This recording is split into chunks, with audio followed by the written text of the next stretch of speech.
到今日我都記得我戶口剩翻700幾蚊，因為我問田月嚟借咗3皮嘢，到今日啊，啲人仲唱緊我食軟飯就係呢單嘢。咁你話係咪食軟飯咧？咁你都可以咁講，因為到今日我都未還。同佢講就係我而家就走。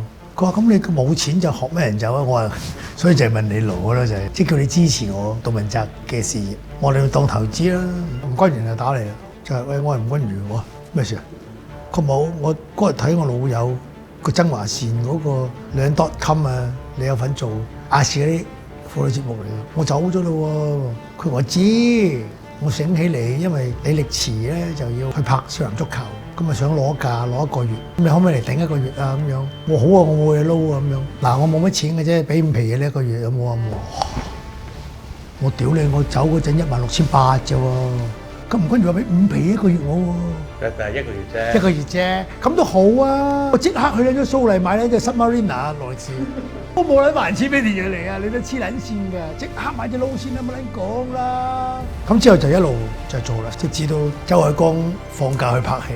跟住拍完戲打俾阿海，我拍完戲啦，我翻嚟啦，阿海又話唔使啦，慘啊！呢啲電話成日都要阿海自己講，照計應該吳君如講嘅，但佢梗係唔會理你啦。